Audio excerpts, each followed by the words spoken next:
episode. Yes, Yeah. very interesting episode. Yep. So we get Anakin Skywalker back. Yes, and Yeah. and the episode focused quite a lot on him as well, more than I expected. Shadow Warrior. Yep.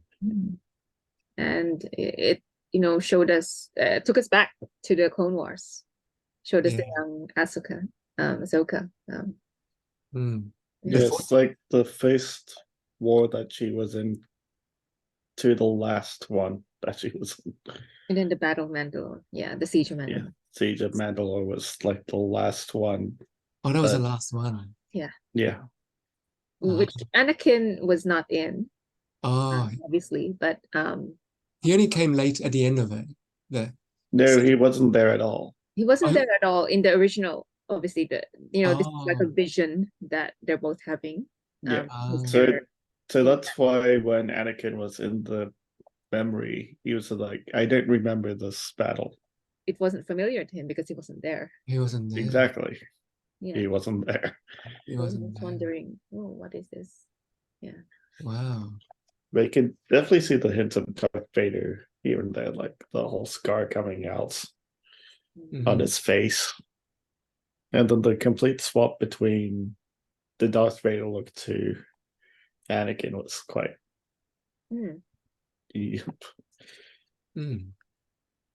And then when he was walking away, and then there was that flash of his suit, of Darth Vader.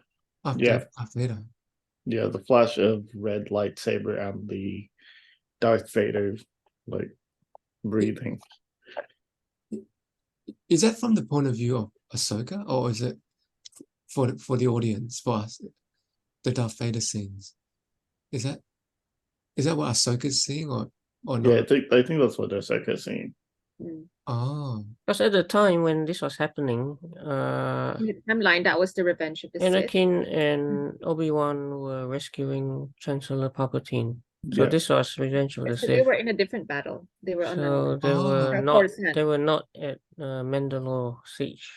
Yeah. Well, effectively, it kind of happened at the same time of Revenge of the Sith. Yeah. That's why he couldn't be there. Because if you watch the Clone Wars, what directly follows after the Siege of Mandalore is Order 66. Oh yeah, that's right. Yeah. And it's very interesting to see that shift in between, the Anakin, that was still, had that goodness in him before he switched. Just that transition, that we sort of didn't see that in between episode 2 and 3 as much. This one seems to be like there was a bit more of an obvious shift. I see.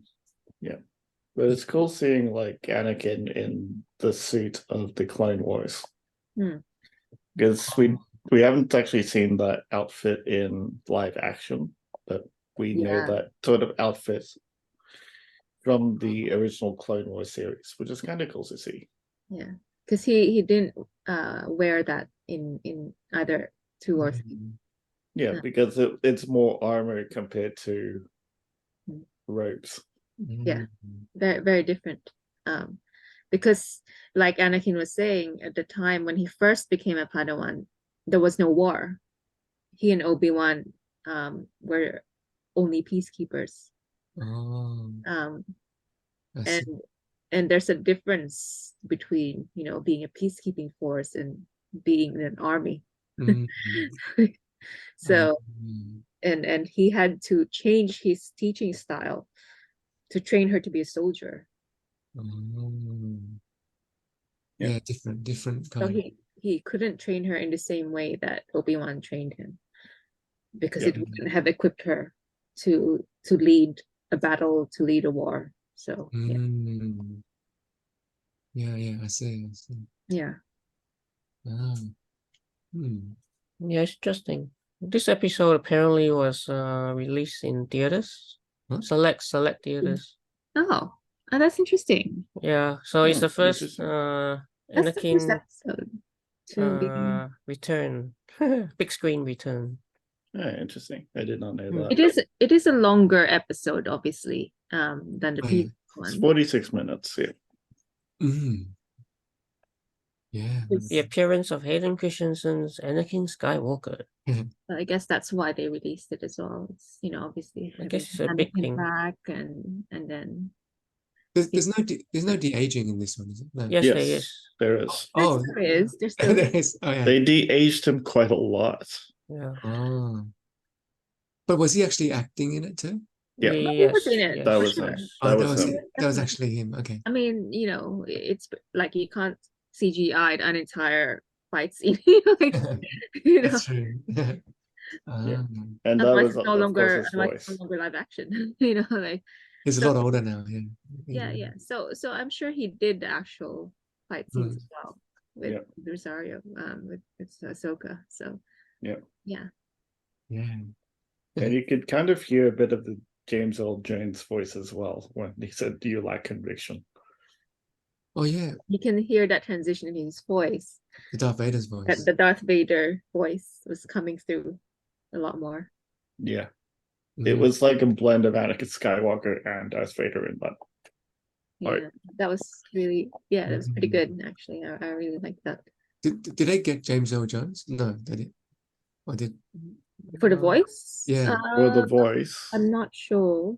I didn't see that. I didn't see that in the credits, but it really did sound like him.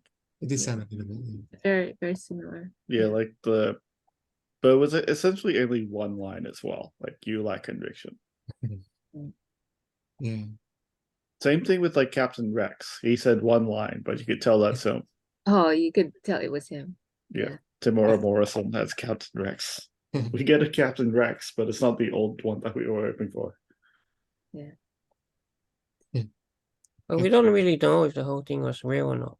Yeah. The whole encounter with Anakin. Is it real? Is it a vision? What is it? You mean the fight scene or the? Yeah. Like, was it just Ahsoka's vision? Oh. It possibly is because she was in that in-between world. However, the world between worlds, yeah. However, because Jason heard the battle, it could indicate that it was actually real. So it's hard to say. Because, but then who knows if Jason is able to see someone else's vision? Perhaps that's part of his gift as well. We could hear it, so we kind of know that he's like the father. He definitely has the Jedi ability that he inherited from his father. So yeah. And finally they named out the father, Kanan Jarrus. I think it may be not a real fight, but just channeling the dream sequence that Ahsoka was having. I'm not sure. Could have been real. Could have been whatever. A real one. Yeah. So World Between Worlds. Yeah, that was the World Between Worlds, which they introduced in Rebels, and World Between time does flow differently in the World Between Worlds. And they can shift into different times of their history, like with the two different battles. Went from one to the other. But it does seem like it's quite different in this one, because it seems like they were going into Ahsoka's memory. Yeah, it was more her that was sort of driving that vision. Her thoughts, yeah. There's two battles merging to one or something. Yeah. But I thought when the Anakin cut off the path for Ahsoka, she fell down, right? Yeah. She fell down into the flashback. Oh yeah. and she was younger. Yeah, to the first battle that she was in. A younger with the clones, in the Clone Wars. Oh yeah, that was good. A young Ahsoka. That was quite good.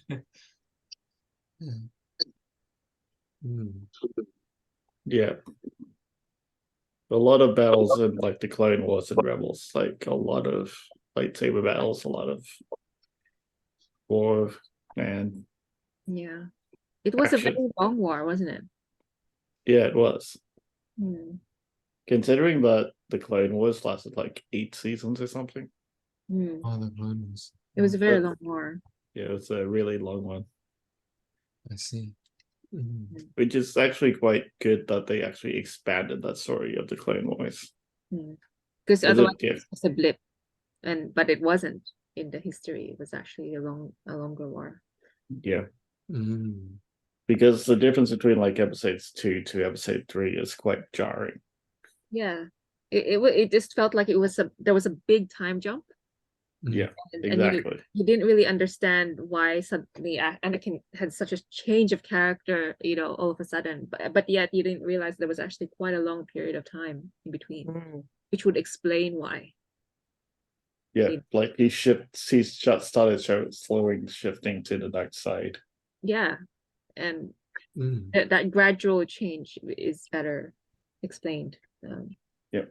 And especially when it comes to Ahsoka, because when Ahsoka left the Order, it did seem like Anakin Skywalker kind of lost his heart in the Jedi Council. Because it was the same council that pushed Ahsoka away at the time. So in terms of that, so you already started to douse everything and kind of lost it himself. Yeah. I mean, there were already some existing conflicts, between him and the council. Like even from the beginning, for Obi-Wan to even be allowed to take him on as a Padawan was already a battle for Obi-Wan to get permission from the council to do it in the first place. They were against it, the council. They were against it. They were against him from the start. So it was always this battle between him and the council, where they never really approved of him. Yeah. It was That's always true. like they had something against him. Mm. So yeah, so there was always that sort of underlying conflict, and this just kind of pushed him even further away. Mm. With the way that things happened with Ahsoka. Yeah, because if you look at the Clone Wars, that's exactly right. The Jedi Council weren't doing the right thing either. They were kind of complicit in terms of like how everything shifted. So even though they are representing the light and like order, they were doing anything but that. You could see how that disillusionment gradually sort of grew in him. Yeah. I mean, the same thing that happened to Count Dooku, which Qui-Gon witnessed when he was Padawan. And we saw that in Tales of the Jedi. You could see that disillusionment of Count Dooku as well through that. Yeah. And it was the same sort of pattern with Anakin. Yep. And when Qui-Gon died, that's when Dooku kind of really shifted to the dark side. Yeah, Really, the only thing that was holding him back was perhaps Qui-Gon, because he was genuinely quite fond of him. And it was hard. Count Dooku? Yeah, and he was very upset when Qui-Gon died. So killed by Darth Maul. Yeah. Yes. Yeah, Qui-Gon was killed by Darth Maul. Wow. In this one, did Ahsoka could have killed Anakin in that scene? Yeah.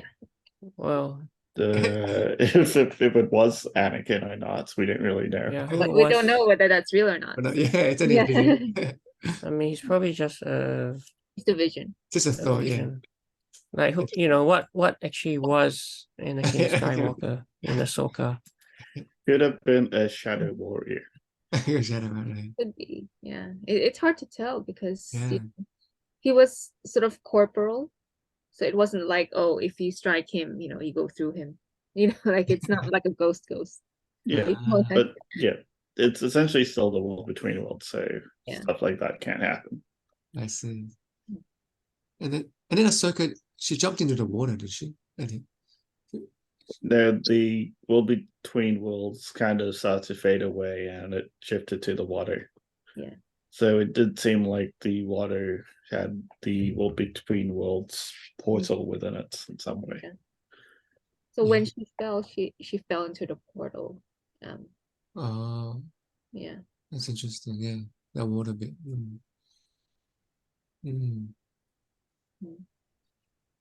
And I think Jason said it too. There's something about the water. So I The think way the Watu must have created the world the between water. worlds. You can hear it, yeah. Yeah. The water. And then you got the whales flying out of the water, right? The space whales. Space whales, yeah. They didn't come out from the water. They were in the they were in the sky. sky. Yeah, no. But then, yeah. But it was great to see that close up. And then when they went inside the mouth of the whale, that was pretty cool. They went inside the mouth of the whale. Yeah, they went outside the mouth of the whale. And then they got transported. That's how they were able to jump. Yeah, and that's also how they defeated Thrawn. By sending him somewhere else.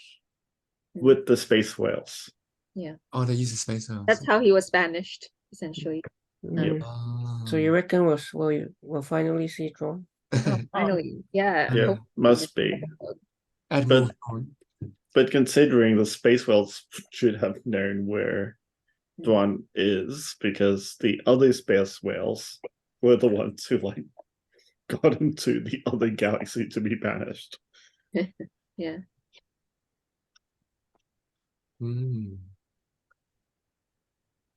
Interesting. Yeah.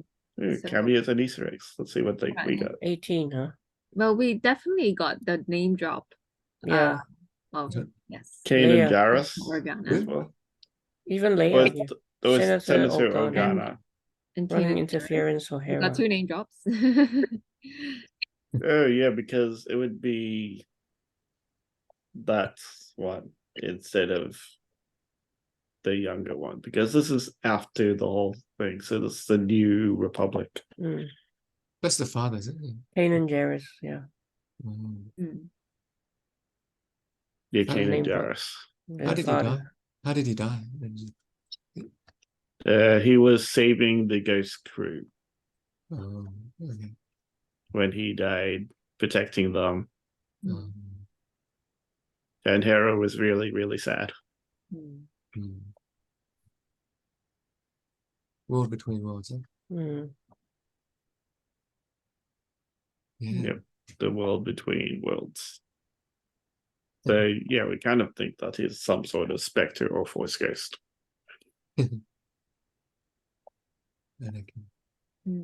But considering that they actually did the deep fake on him, it wasn't so good to start off, and then it slowly started getting better. How they were doing the effects on the face. Like they did the young face, and then eventually they had the whole light side to like the shift to the extreme dark side, where we actually see the eyes and everything change, the facial scarring and everything. That was actually done quite well. From what we saw from the previous episode, I wouldn't have thought it would be any good, because the last week's one was like that weird overdone face, which kind of made no sense. It looks so bad. Yeah, no, I don't like it when they do that. Sometimes less is more. Yeah, in this episode though, it was far better. Yeah. Like they even shifted with the scarring and stuff. Like it was like fading in and out. I think that was intentional. Like when he shifts his head to the side, you see the scar appear, and then it starts to disappear, because like the shift between like the light and the dark side as well. Yeah, at least that has some kind of, it has that significance because of the character change in him.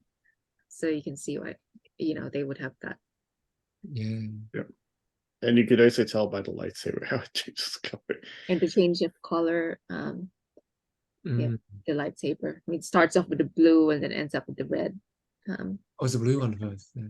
Yeah, his lightsaber color changes. Oh, yeah. That Yeah. you'll notice like in the different battles. Yep. And same with Ahsoka's one. Like in the first battle, her lightsaber was green. And then she shifts to the 2 lightsabers. So yeah, she shifted to 2 lightsabers, and in the Siege of Mandalore, she already was split from Anakin Skywalker, returned for the Siege of Mandalore to capture Maul, and she already had the 2 white lightsabers at that point. This one referenced Jedi. Well, it's because initially Ahsoka refuses to fight. And so Anakin heard that before, because when he was fighting his son said the same thing. I won't fight you. I will not fight you, Father. Yeah. Luke repeats that line, doesn't he? So this is a hint, though, that. But this is future, though. Future. Yeah, but it's a hint that Anakin is probably a false ghost and not just a hallucination, because. Yep, because he it remembers. actually knows the stuff, as well as he remembers also some battles. Yeah. And he also knew that he wasn't at the Siege of Mandalore, so. Yeah. But still, he interacted with Ahsoka at that point. So it does actually seem like he was actually training her, as he said. But yes, quite a different kind of training, because at this point, the actual Anakin Skywalker would be dead, because Darth Vader already died at the point. So this is essentially the redemption arc, in a way. I see. This Ahsoka, this would be the first time that the Clone Wars is shown live action. First, yeah. So it's making history in a way. Yeah. Yeah, history. Yeah. Because it was animated, right? The other ones, Yeah. This is a live action. Live action one. Yeah, this was the first. This was just one of the first battles. Battle. One of the first battles Ahsoka was in too, is it? Yeah. And Anakin was there. Yeah, Anakin was there. Yeah, so she relieves the siege. Yeah. This one. Even though Anakin wasn't there. Wasn't there? But how come she was talking to Anakin here? Well, because it's a memory. It's a memory. This is Ahsoka's memory of it. So Anakin. Yeah, and when Anakin came in, he definitely did say, I do not remember this battle. Yeah. It's just different thoughts about Ahsoka. Yeah. So he's in her vision of this battle, because it's not his memory, it's her memory. But it does seem like this Anakin is trying to help her in a way. In his own way, really, because he is both Anakin Skywalker and Darth Vader. I guess, Jedis, they always hear voices of other Jedis in when they in battle, right? Yeah. What? Like when Jedis, like when a lot of the air fighting scenes, Luke was able to hear Obi-Wan and they could hear voices from well, that's if they chose to, or if Obi-Wan wanted to take care of, talk to him. But it's not all the time. All the time. This one is different, because Ahsoka's thinking about it. Yeah. Oh, interestingly, Tamara Morrison is in this episode in a cameo. Yeah, you could tell by the voice. Who was Captain Rex? Boba Fett. Well, I mean, Captain Rex, Yeah, Captain Rex in this one. Yeah. He was in Boba Fett, was he? Yes. Yeah. He was in Boba Fett, Book of Boba Fett. But this one, his voice, But his voice is obviously familiar, because we know his voice, yeah, because he plays all of the clones. And we also hear the breathing of Darth Vader. Yep, we did. especially when he changed those several times, we actually hear the breathing come through. Yeah.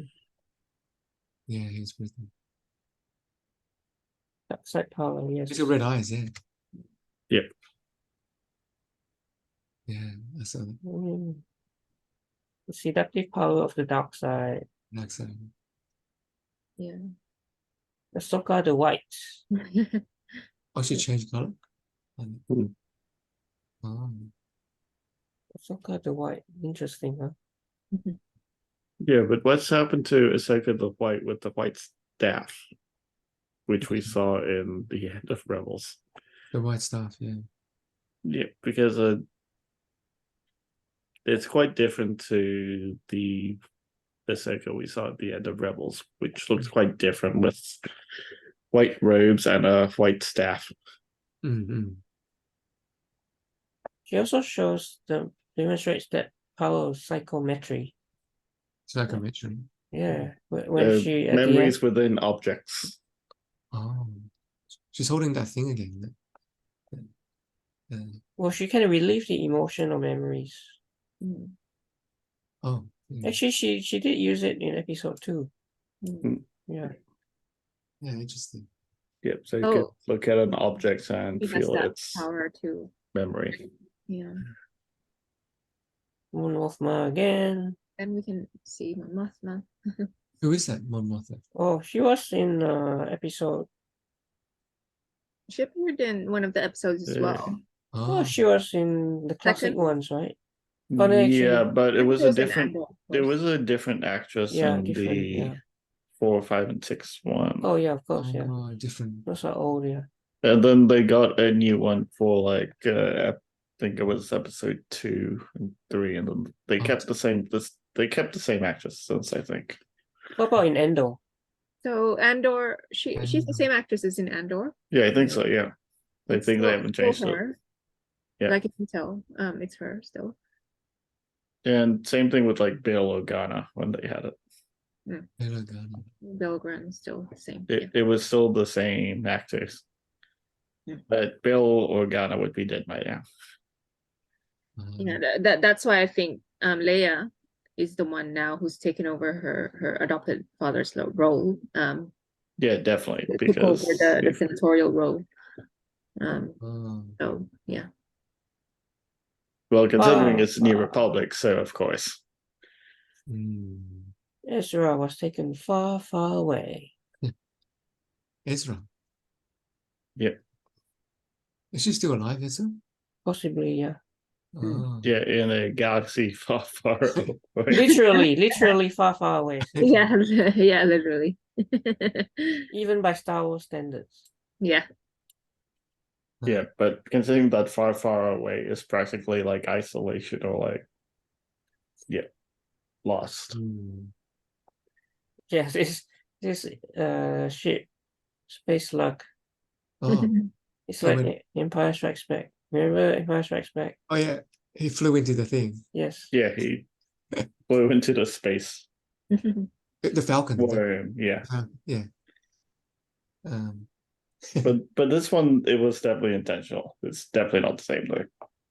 Oh yeah, that was accident. The other one. Yeah. Yes. And then this one, they I don't but yeah. Delphi base. A Delphi base. Yeah. Huh. He's confirmed he's currently based at Delphi base, which we already knew. From the Mandalorian. Mandalorian.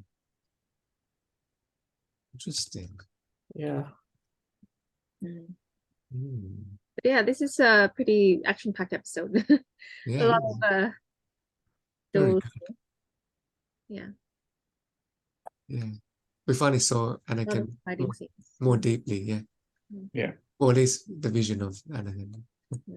So yeah, I don't think we'll see Anakin again. Likely, probably not. This will probably be his only other appearance in the episode. So we saw a little bit of him last episode, and then more of him in this episode. Yeah, he's unlikely to appear again because I think they're focusing now on Thrawn. Admiral Thrawn, yeah. Yeah, it's getting closer now to that part of the story. So yeah. I see. Well, who knows? They might surprise us. Because this is saying that there's a new trailer out that features dialogue that we have not heard yet. So perhaps there's more to him. Yeah. Really? Well, perhaps he might appear as a voice or something. He might appear as a voice. Oh, yeah. Even if it's not going to be like a physical Force ghost again. They can always hear it. Yeah. Yeah.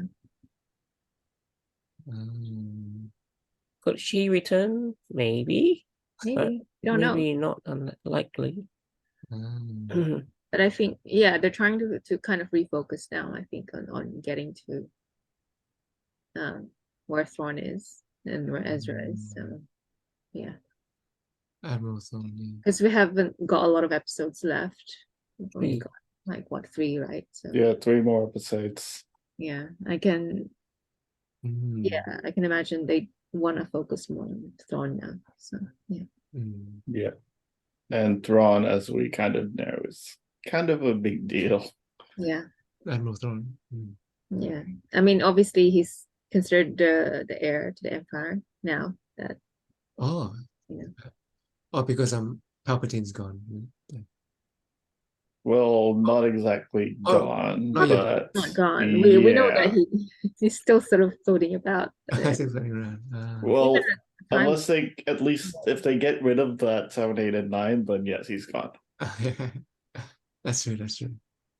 Yeah, he's still around. Yeah. But in the ways that it's kind of going with like how they're changing the whole idea of the canon is like, yeah, I think they like completely rebooting 7 and 8 and 9. Yeah. Which I do like. It's a lot better than those episodes because we actually see proper duels. Yeah. Instead of wild swinging. Yeah.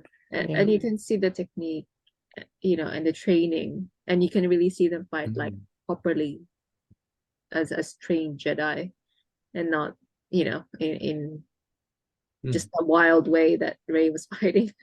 Yeah, exactly. Like that was not like, yeah, where's the technique, where's the form? Like even if you're not experienced in like sword fighting and stuff, you could kind of tell that there's a big difference from people who are just wildly swinging and people who actually have the form and style of an actual seasoned fighter. Or like a blaze master. Yeah. Interesting.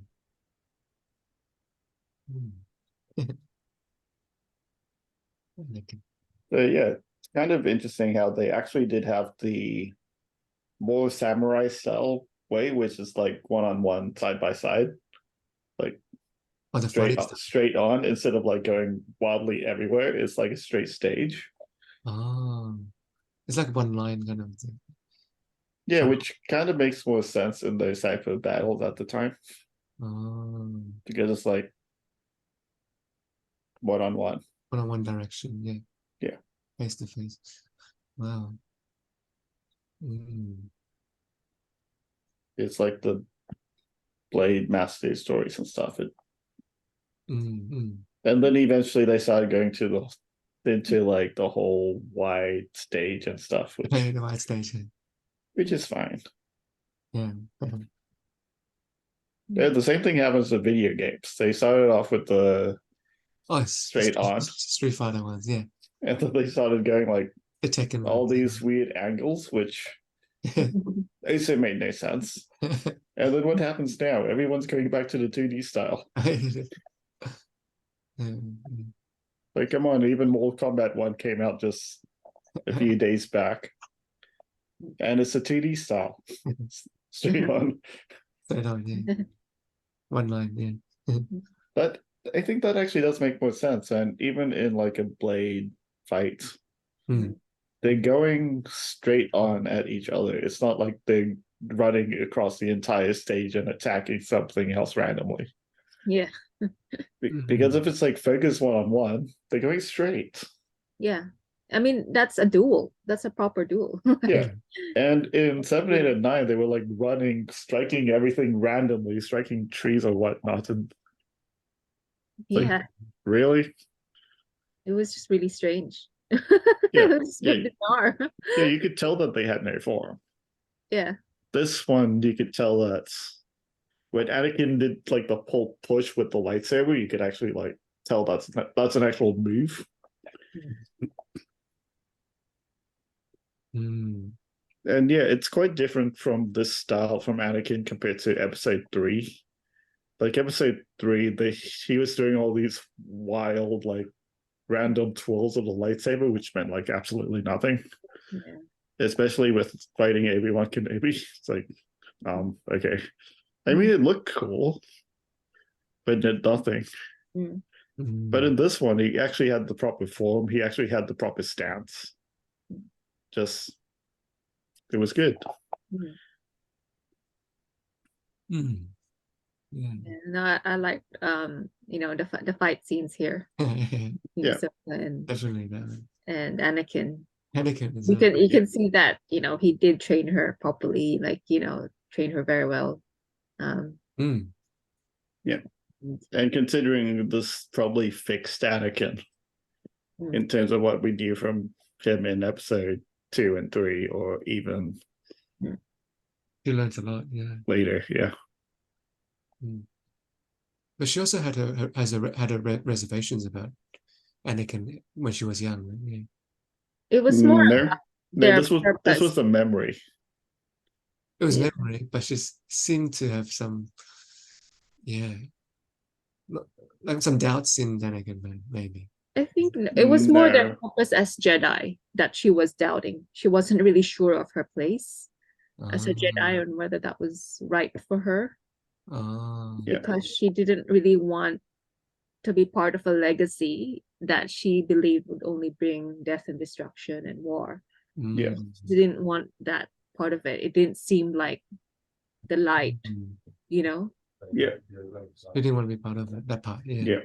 But it wasn't doubting Anakin. Like even she trusted him. She trusted him with like in Clone Wars. Everything, and in the Clone Wars and in Rebels, like. But okay, I see what you mean. So like even in Rebels, when she found out that Anakin fell to the dark side, she didn't want to believe it. She never thought that she would fall. Yeah, I think that she always was, incredulous that this happened. Like she couldn't believe, this was around Revenge of the Sith time as well. She always thought Anakin was a good. Yeah. She'd only experienced that side of him.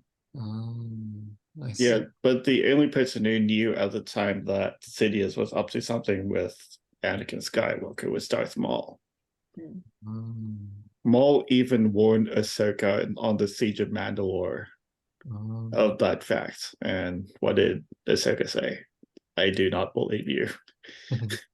Interesting. She thought that he was trying to, save him, be manipulative, perhaps, or like that he was trying to play some kind of mind trick, probably on her. So I found it hard to believe, but he was actually telling the truth. He was. Yeah. I see. Maul was telling the truth.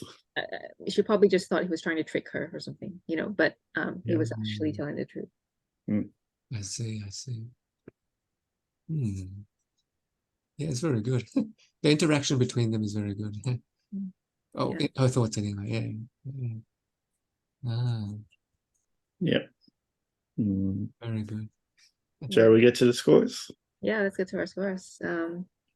I like this episode. Really like this episode. I think it's an 8 for me. Yeah. Wow. Yeah, very high. I just really liked, I mean, there was a lot of the character as well as the fight scenes. I think it was again a good mix of both. And you get so much more of that insight into their relationship as well as Master and Padawan. So I really like that. Exactly. Of this episode. Wow. Yeah. considering, yeah, as he did say, he finished the training. Yeah. Oh. And he'd always sort of maybe regretted that he couldn't do that because she had walked away. Exactly. She what, sorry?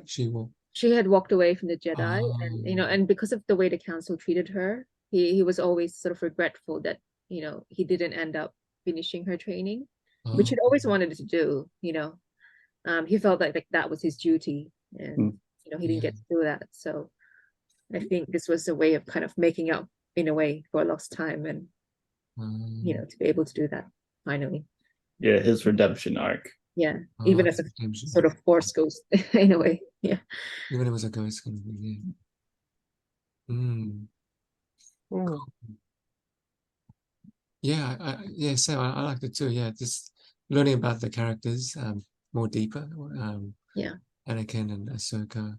Yeah, it's good. You're right. It's interesting to see that. Yeah, he was dedicated to his vision of training someone. And yeah, even though she left, but he still wanted to finish it, and yeah, I think he understands his role and all that. Yeah, I'll give it a 8 as well. I think it's very good. It's very good. Just seeing them fight and seeing them interact. For a long time too. Yeah, it wasn't a quick scene. It was multiple scenes from first war to second and last wars and stuff. Yeah, I don't know if we'll see him again, but maybe, yeah. So we'll wait and see. Okay, 8, huh? Yeah, 8. Yeah, I think I'll get it about maybe 8 point.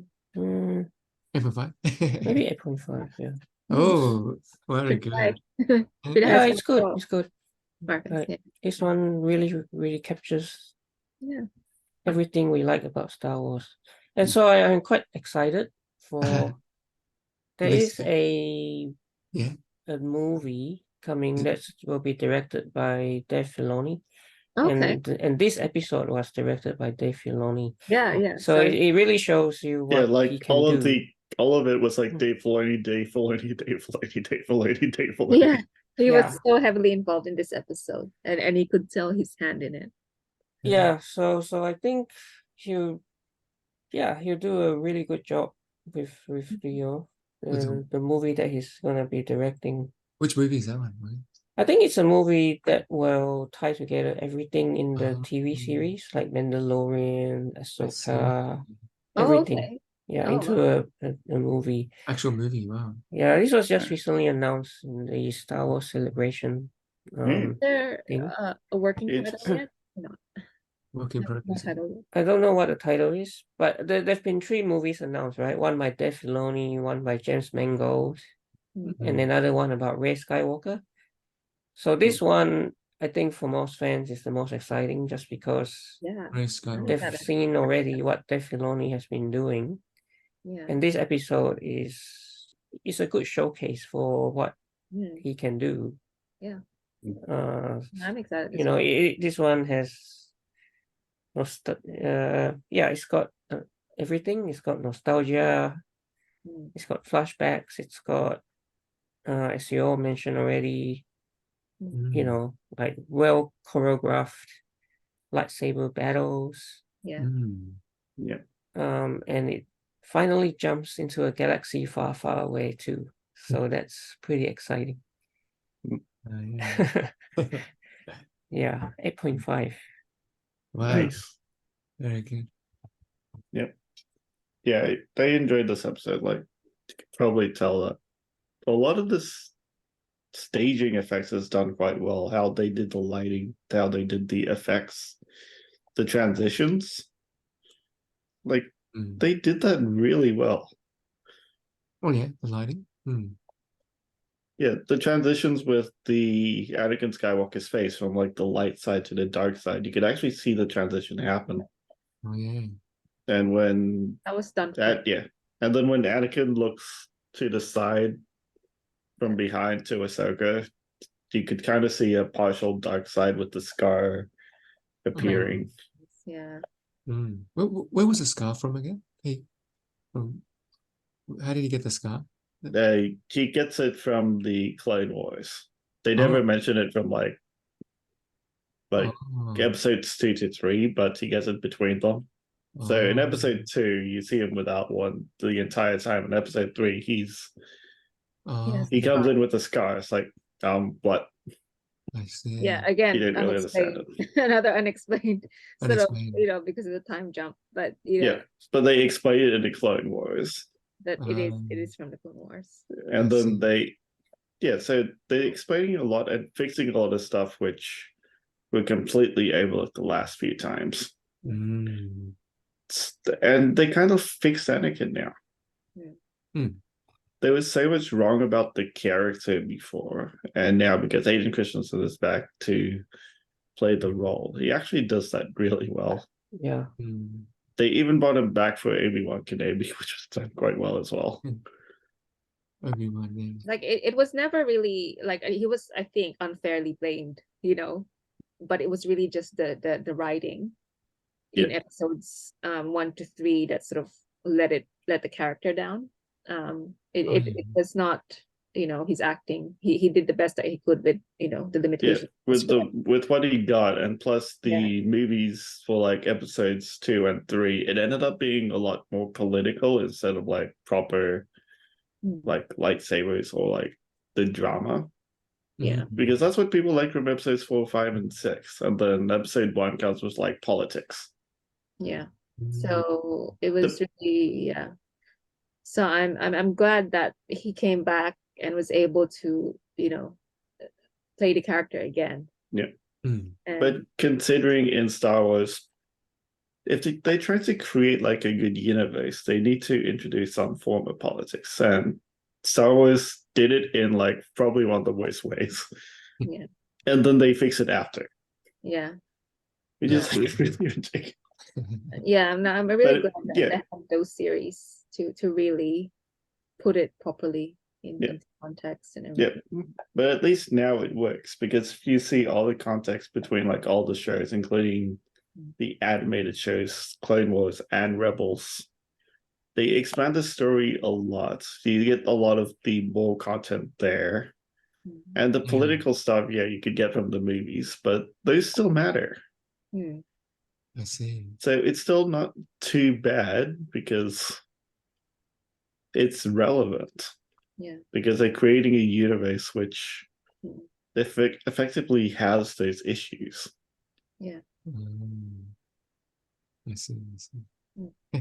So it's kind of like shifting between like reality and fiction in a way, because they are dealing with like proper issues which governments today deal with. Yeah, it's still the politics. The same issues today that we're facing. It's hasn't changed that much. Yep. So those ones, if you can get past the whole political idea of the episodes 1, 2, and 3, it's good. It's relevant. It's just that it's not great, and not as good as 4, 5, and 6. That the original trilogy. What'd you give it, John? Overall, I'd give this one a solid 8. Oh, okay. Wow. Yeah, I mean, it is 9 this time. Oh, it is a 9. IGN gave it a 9. Yeah, So excellent nostalgic. I agree with that. Yeah. Oh yeah. Oh, Bernie. Bernie's Hey, Benny's nice. Hi, Yeah. Bernie. But how they did the whole battles and the transitions was done well. Yeah, That's why I liked. it's really well done. I really like this episode. And the central stage, one-on-one. One-on-one fighting. And in a straight line, instead of going randomly wildly across the entire stage. Yeah. And jumping around. Bill had to leave early, but he put it in the chat that he found it a bit confusing because he's not a Star Wars fan. He says he'll give it a 5 for ability to comprehend the whole story. He liked the cinematography, CGI, and he liked the space whales.